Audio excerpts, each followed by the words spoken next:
Kids TV. We are so excited that you're here. We're going to have a great day. We're going to have so much fun in the house of God, praising Him, hearing about Him, and just having fun together. So why don't we pray? Father God, I thank you that you're here today, and I pray that you would bless every kid as they experience you. In Jesus' name, everyone says, amen. I know you held that out at home. Well, why don't you jump up to your feet, get your wiggles out, because we're going to have so much fun praising God.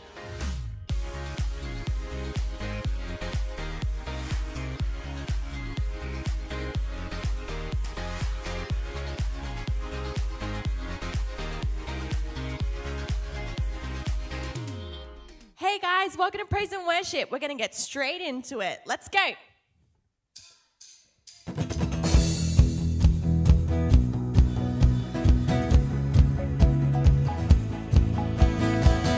Feel the wonder, say His name. Watch the darkness slip away. Put your power on display. Say goodbye to fear and shame. We won't stop coming after you. We won't move until you move. Come and do what you can do.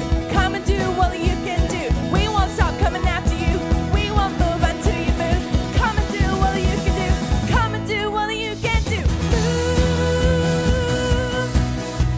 Move right now. We want you. We want you right now. Come on, let's jump.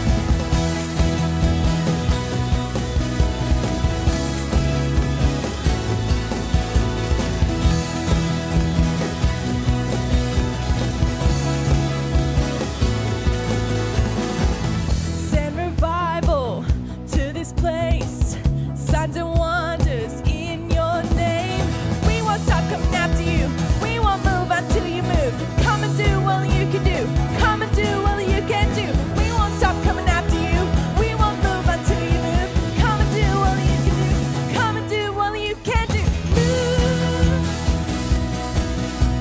Move right now. We want you. We want you right now. Wanna see you jump?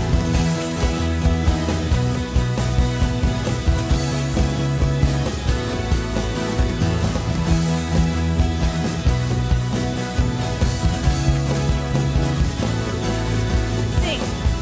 Pour of your power in us. Pour out your spirit on us.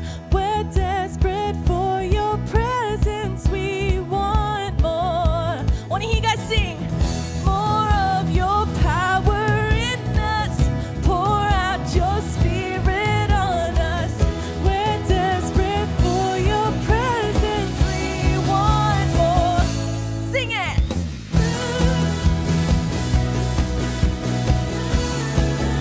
Right now, we want you. We want you right now. Let's jump.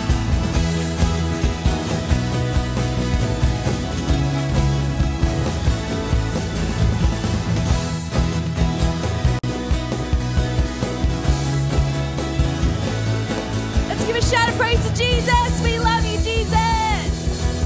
Woo! Hey guys, let's do this new song. It's called Joy.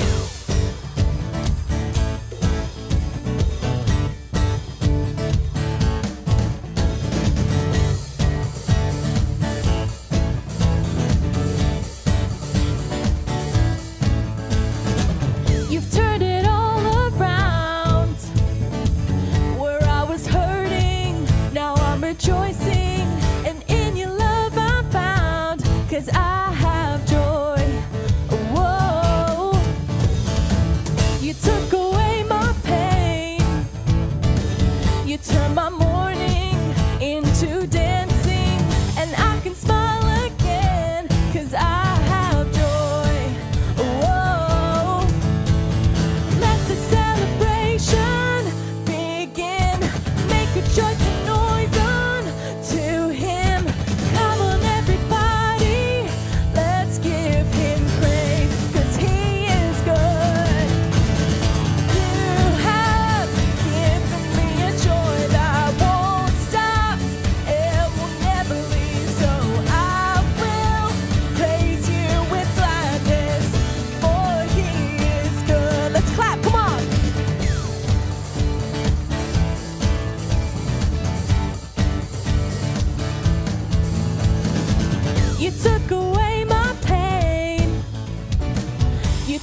desire.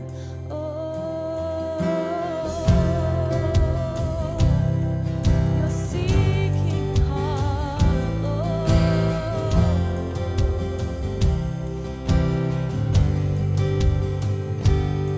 The plight of the broken, the plea for relief.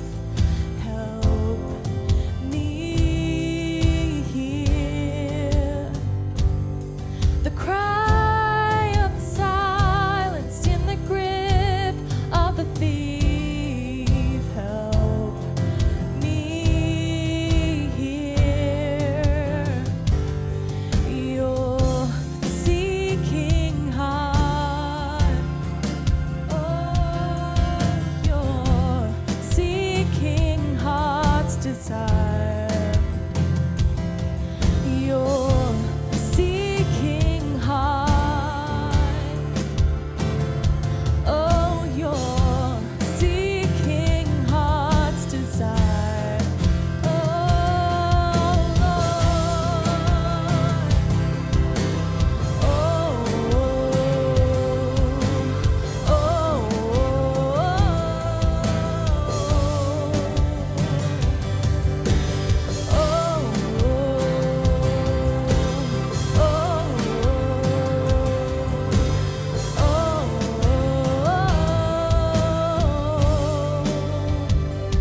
and let your love take over me, take over me, my Lord,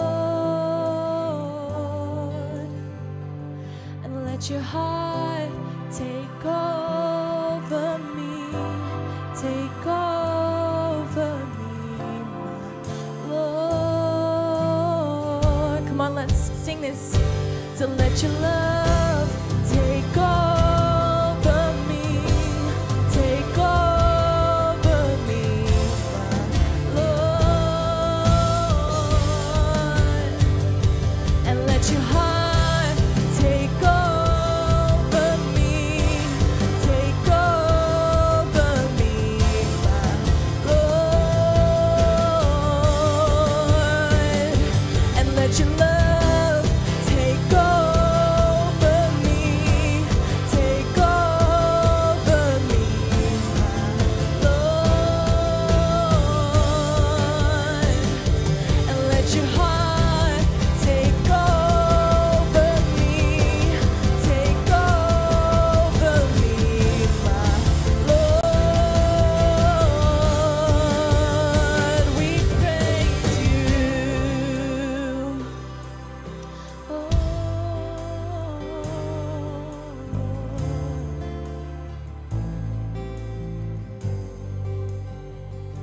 And let your love take over me, take over me, my Lord,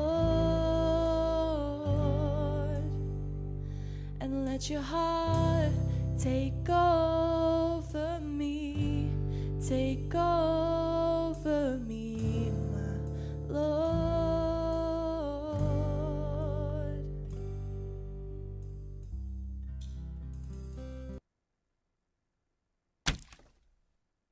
I love praise and worship. Oh, it is so much fun hanging out with God and dancing and listening to His voice. Well, right now we're going to have an awesome game. It's called Baby Rattle. So watch the instructions and then watch the competition that happens with Sydney's location pastor, Pastor Sonia, and Pastor Allison and James. It's going to be awesome. Take a look. Baby rattle. A rattle can keep an infant occupied for hours on end. In this challenge, ones made from soda bottles and gumballs will keep a full-grown adult busy for less than a minute, we hope. Using the shake, rattle and roll method, the contestant must transport all the gumballs from one container to the other, all the while trying to prevent a bubblegum bottleneck. Failure to complete this task in 60 seconds may result in elimination. Okay, Pastor Allison, the competition is on!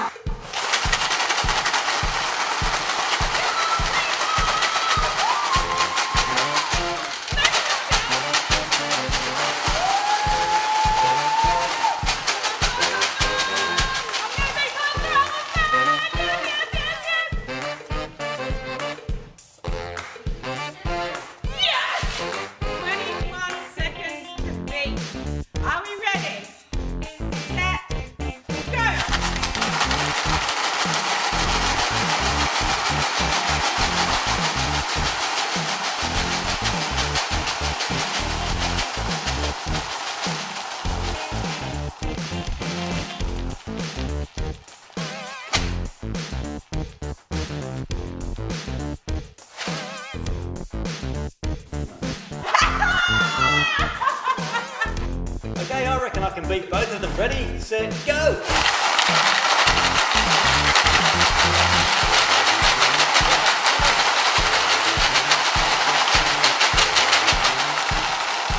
Okay. And done. Okay. Too easy. Awesome. Well, that was a fun game. I don't know if you guys want to do that one at home. I know that we found those gumballs at Kmart, so you could definitely find them, and then you could make them up with your leftover soda water or soft drink bottles. That will work really well. Now, we have the amazing Ella and Lewis. They're going to do the working word, and Sarah is going to bring us an amazing message from Elijah and the prophets of Baal. Hey Kids Church, I'm Lewis, I'm Ella. and we're brother and sister. So I have one question to ask you guys. Why do we call it the working word? Because God's word works. And that's right, God's word does work. Our verse today comes from Isaiah 44, verse 6b. It says, I'm the first and the last. Apart from me, there was no other God. That's so true. Look, I think it's all good and well for us to read the verse, but I think we should actually work out what it means. So it means that there is a race, and there's no one else in the race. So that means that God is always the first and the last. I'm not exactly sure about that. Sorry, what's that? It's my trophy, Why do you get the trophy? because I'm faster. Okay, sure. Let's get back to the actual Bible verse, shall we? I think the Bible verse means that, like, God was there from the beginning of the universe, and he was there before the creation of the world, and he was there forever, and he will always be there forever. Still don't know why you got that trophy.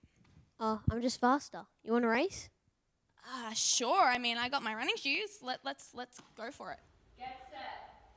Go.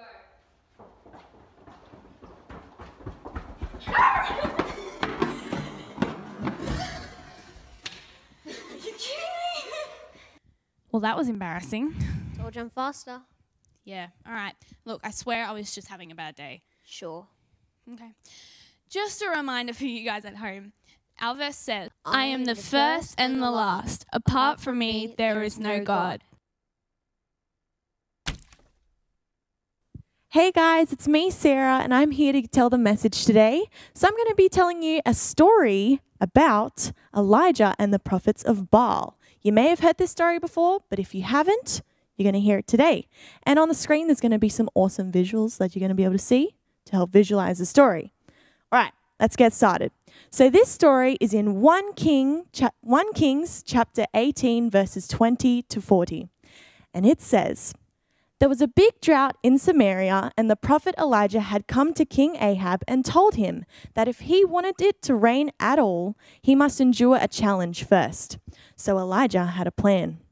He told King Ahab to meet him on Mount Carmel along with all the people of the kingdom. There was also a large group of 450 prophets of Baal, who was a false god. Once they were all at the top of the mountain, Elijah stepped forward and started making a very angry speech. He asked the crowd, how much longer will you try to have things both ways? If the Lord is God, worship him. But if Baal is God, worship him. At that, no one said a word. He continued, I am the Lord's only prophet, but Baal has 450 prophets. Bring us 2 bulls. Baal's prophets can take one of them, kill it, and cut it into pieces. Then they can put the meat on the wood without lighting the fire. I will do the same thing with the other bull, and I won't light a fire underneath it. The prophets of Baal will pray to their God, and I will pray to the Lord. The one who answers by starting the fire is God. So everyone agreed wholeheartedly and started preparing everything, not knowing that Elijah was about to make them look very silly. They chose their bull, then they got it ready and prayed to Baal all morning, asking him to start the fire. They danced around the altar and shouted, "Answer us, Baal!" But there was no answer. At noon, Elijah began making fun of them. "Pray louder," he said. Baal must be a god. Maybe he's daydreaming or using the toilet or traveling somewhere. Or maybe he's asleep and you have to wake him up. But the prophets kept on trying and there was still no answer. Elijah told everyone to gather around him while he repaired the Lord's altar. Then he used 12 stones to build an altar in honor of the Lord. Elijah dug a ditch around the altar and he placed the wood on it as well. Then he cut the bull into pieces and laid the meat on the wood. He told the people, "Fill 4 large jars with water and cover it over with the meat and the wood." After they did this, he told them to do it 2 more times. They did exactly as he said until finally the water ran down the altar and filled the ditch. When it was time for the evening sacrifice, Elijah prayed, "Our Lord, you are the God of Abraham, Isaac, and Israel. Now prove that you are the God of this nation and that I, your servant, have done this at your command. Please answer me so these people will know that you are the Lord God and that you will turn their hearts back to you." The Lord immediately sent fire and it burnt the sacrifice, the wood, and the stones. It scorched the ground everywhere around the altar and dried up every drop of water in the ditch. When the crowd saw what had happened, they all bowed down and shouted, "The Lord is God! The Lord is God!" Just then, Elijah said, "Grab the prophets of Baal. Don't let any of them get away." The people captured the prophets and took them to the Kishon River, where Elijah killed every one of them. Wow, what an awesome story about Elijah and showing God's glory. Now, who was Elijah? Elijah was a prophet from God who believed in God and had lots and lots of faith. He was so brave. He knew exactly what he needed to do when he went and saw King Ahab. You know, there was a drought and he knew that God was going to fix it. He set up the challenge himself, preparing for God's glory to be shown on top of that mountaintop for all those people to see. Who knows that it would take a lot of bravery and faith to do that? You know, in our lifetimes and every day, sometimes we can struggle to believe that we can have big faith like Elijah. I know that sometimes even I doubt that.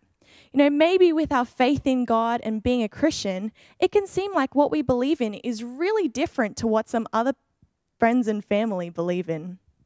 And when that happens, it can be hard to stand up for what we believe in, or that there's too many people that we're outnumbered. But let's look back at Elijah. He was only one guy. And how many prophets of Baal were there? 450. That's way more than one. He was definitely outnumbered. But did that stop him from letting God's glory be shown for everyone who was there? No. Now these days, because Jesus died on the cross for us all those years ago, we don't need to set up a huge altar and pour water all over it and all that. You know, when Jesus died, it made a way for us just to be able to confess and say with our mouths that God is the only God and that we should believe and love and have a relationship with him. That's all. And that we should go and tell others about God because of all the things that he's done for us, because we know that he is the one and only true God. In the story, it says that once God showed his power, Elijah took all the prophets of Baal and killed them by the river. Now, we can't kill those who do the wrong thing. That's really bad. But we shouldn't let people who deliberately give in to sin have any part in our lives. People who believe in other gods or try and persuade you not to believe in God, you need to steer clear of those people because we know the truth and what's real and what's true in our hearts. It can be really hard, but it takes a simple prayer like, "God, I know that you are the one and only true God, so I ask for strength to help me to guard my heart against all these other opinions from others."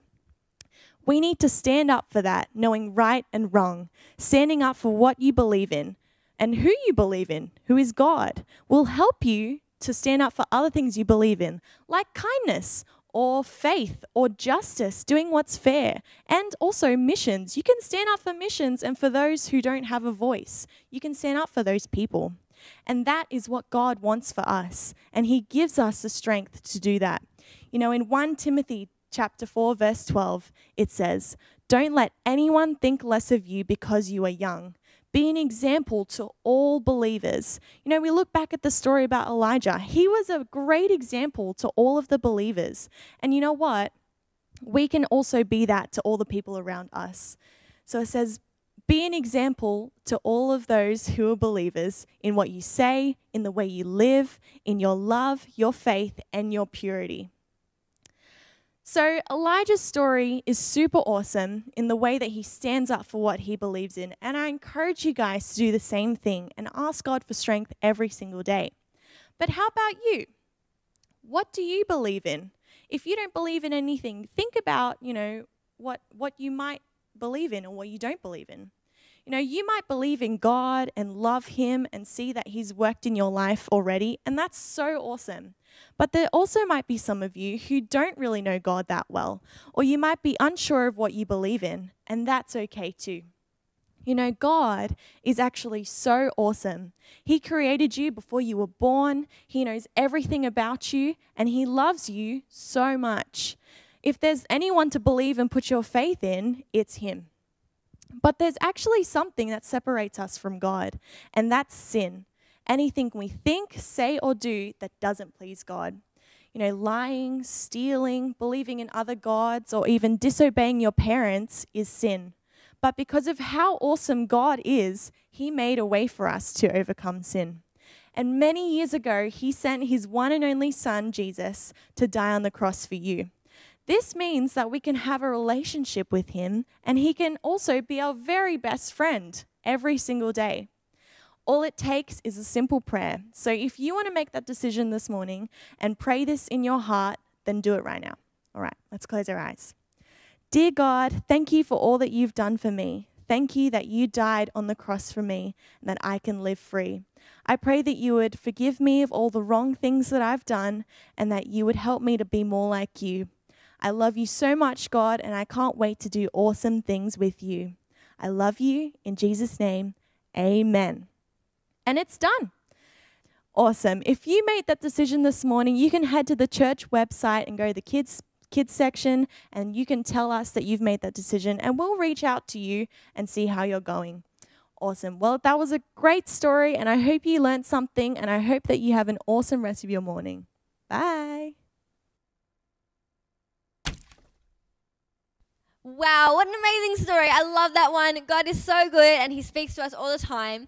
Now, we want you to send in some awesome videos of you playing the games and having fun because we have prizes for you. So don't forget to send them in to inkids@inchurch.com.au and you could win a prize. We'll see you next time at InKids TV. Bye, guys.